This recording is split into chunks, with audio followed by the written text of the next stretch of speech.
For sure. What is Cooper Rush doing and what isn't he doing? Because it feels like not a lot of people have a great grasp on that. Man, listen, to be fair, man, and I hate I got to do this, man. Like, I'm so proud of Cooper Rush. I am so proud of Cooper Rush, man. He's doing a fantastic job. He is doing what we're asking him to do. He is being a backup quarterback, and it is not his fault. It is Cowboy fandom that's happening to him right now. They're just propping him up a little bit, and I really can't stand what's happening to, one, this defense, and two, to Rain Dakota Prescott. I remember being a young lad. Right? Well, and back I in remember August... watching a long time ago. Okay. I remember watching X-Men. When I was a kid, and they'll go and save the world and fight aliens and pull cats out of trees. And no matter what they did, it was somebody ungrateful, somebody in the back hanging around talking about mutant. That's what I think about Dak Prescott. You mean to tell me this fan base that'll watch Dak Prescott line up against the Washington football Wizards and drop 40 points in a half and say, you know what? That's the Washington football Wizards. That's not impressive. You mean to tell me those same people in the same breath take a look at Cooper Rush struggle and give everything he got to drop 25, and they go, hey, I like that kid. Hey, let's sign up for more of that. I hate what they doing to my guy Rain Dakota Prescott, man. There's this magical number. CA said this perfectly. It's all on the defense. There's this magical number I've been looking at. The Cowboys defense, they haven't given up 20 points all year. That's fantastic, and it's probably going to get better and better and better. I looked at Dak's numbers last year. If you apply that magical number to his games last year, let's just say in 2021, no defense or no offense that we played scored more than 19 points. Dak Prescott to be 14-2 in 16 games. Are you kidding me? But they want the new little thing. They want Andy Jones. They want Gus Johnson.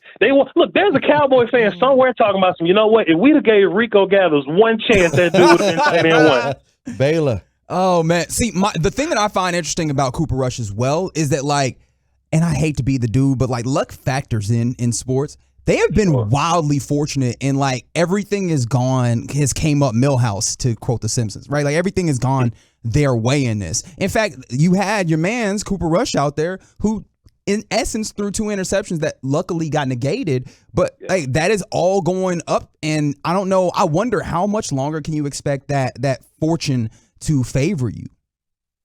So, and you know, this is the weird part, right? Dak will come back. And look, when he comes back, he might be a little rusty, man, but he's going to be graded on a throw-by-throw basis. Like, the first bad throw Dak makes, everybody's going to lose their mind. Yeah. But you know, Cooper Rush is graded on a more macro level. He's a game-by-game guy. So we're looking at Cooper Rush. Cooper Rush badly wanted to throw the ball to the other team last week. He badly wanted to hit Pam Oliver on the sideline. He badly wanted to hit. Look, he almost hit Jerry Jones in the tower. Like Cooper Rush badly wanted to throw this thing away.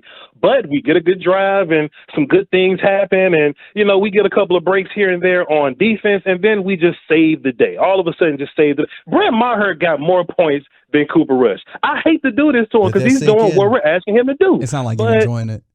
Yeah, man. I'm just fighting for Dak Prescott right now. Okay. Nothing against Cooper Rush, but when Dak Prescott comes back, this thing is going to be impressive. Okay, I've come up with a phrase to explain what's going on about Cooper Rush.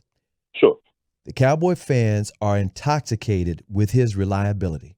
It's just that simple, because all he's doing is what he's supposed to do. Now, the reason people are like, oh my goodness, he seems better than Dak, is because he's got the second fastest release. We're talking about Cooper Rush in the league this year behind Tom Brady. Why does he have the second fastest release? 2 reasons. Number one, the offensive line sucks, and he knows he's got to get rid of the ball because he does not move. He's not a guy that uses his legs. But the other reason why he's got the second fastest release, the dude does not go through his progressions. Dak Prescott is guilty of looking for the best option of what's going to get them the most yardage. What play? So he's going through his reads. Cooper Rush doesn't go through his reads. He does whatever Kellen Moore says. Let's run this play. And guess what's going to happen? Defensive coordinators compile tape, and they start taking away things from you that work so well because they don't want you to work well anymore. So the more games that Cooper Rush piles up, the more he's going to get exposed. And right now, he has thrown 4 touchdown passes in 3 games. 3 touchdown passes in 10 quarters. I'm telling you, he's going to be exposed, and I love him to death because guess what? He has now proven that he is now in the category of Chase Daniels. He's dependable.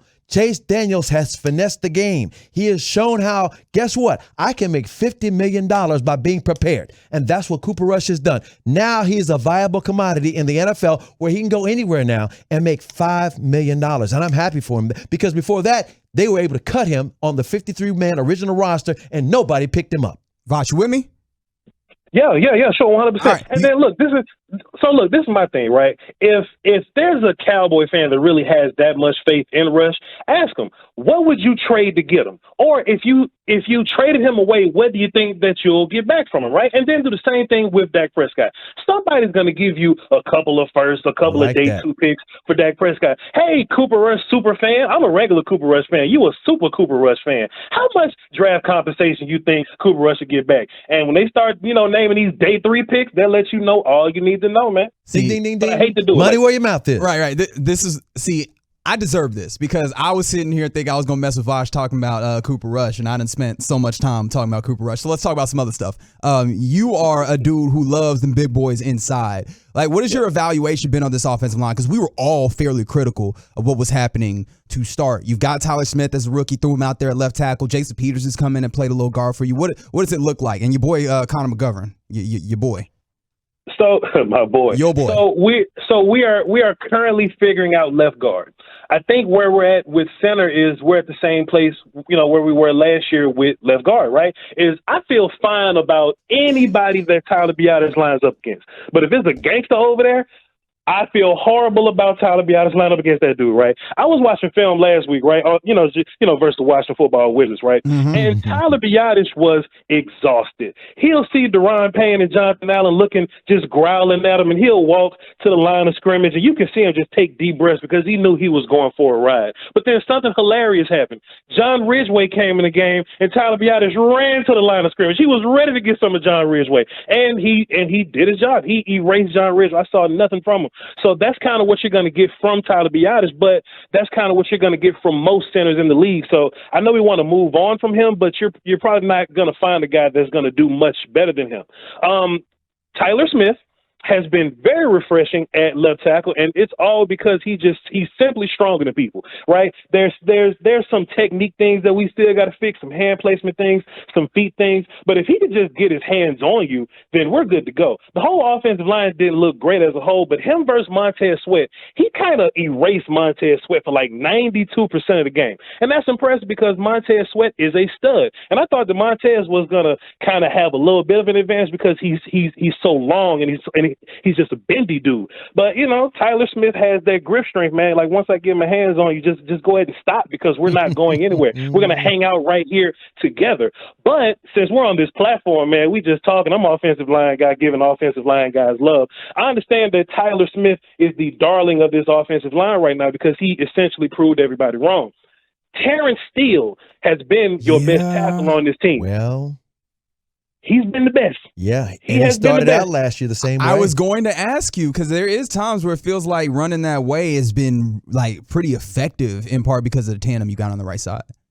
Oh, Terrence Steele has been phenomenal. And look, one would think that, Voch, he's next to Zach Martin. Of course Terrence Steele will be doing good. Nah, man, Zach Martin had a rough game last week with them interior guys, man. But Terrence Steele, steady Steele, man. Like these edge guys that we've been playing the last few weeks, this is about as rough as this is going to get, man. Like the rest of the season should be smooth sailing from here. But he's just steady, technical, steady. And I just want to give him his credit because we've just been hyping up Tyler Smith, and Tyler Smith should be hyped up. But, it just kind of is what it is, man. And as far as the left guard position, Connor McGovern, if it was up to me, I would put Tyler Smith back at left guard. I know people hate to say it because he's doing so good at left tackle, but the problem with that is all your other left guard options are bad. I know a lot of people you feel that way about Farniok? Because Farniok I've found to be interesting, if not like great.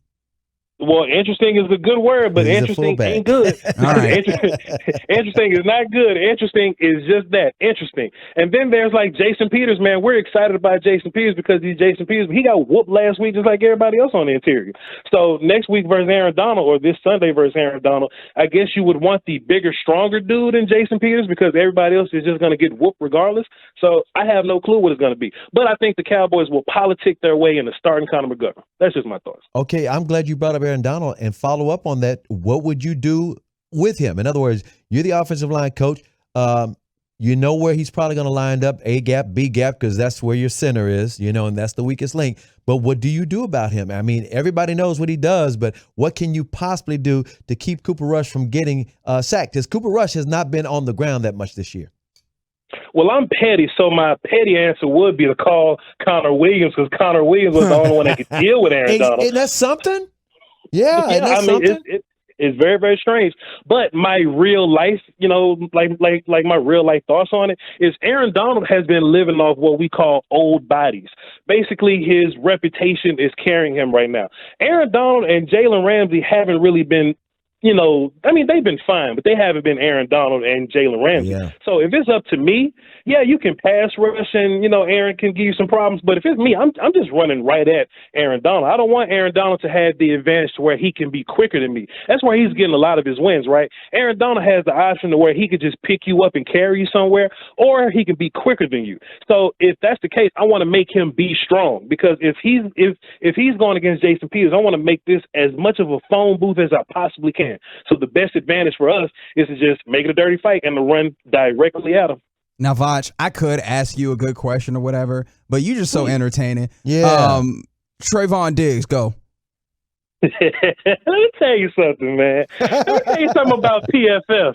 I need a handwritten letter. I need an apology. I need some numbers, dog. PFF got me mistaken, man. Look, and look, this is the funny part about it, man. This is the funny part. Shout out to DallasCowboys.com. We love them to pieces. They got the Sounds of the Sideline series. Love it to death. There was this portion of the Sounds of the Sideline series where Trey Diggs sitting on the bench talking to AB. He said, man, look, number one just kind of ran this out route. I bet he's trying to set me up for the out and up. I'm not going to let it happen. And boy, oh boy, sure enough, the out and up came and we just got to intercept. Listen, and let me tell you why that's so important, right? Because Trey Diggs is incredible right now. And he's only been playing corner for like 5 years altogether. You know what I mean? So like college, now he's only a 5-year corner altogether. So he has the physical traits, he has the movement, and listen, he has ball skills like I haven't seen from anybody else. Like he's resetting the bar for what we look at in ball skills from corners. And now you mean to tell me he's picking up the mental game? PFF, apologize. That's right. That's right. Now, put the graphic out. Oh, check this out, Voch. Check this out, Voch. I was talking to him today because he's going to be the pregame player profile for us this Sunday.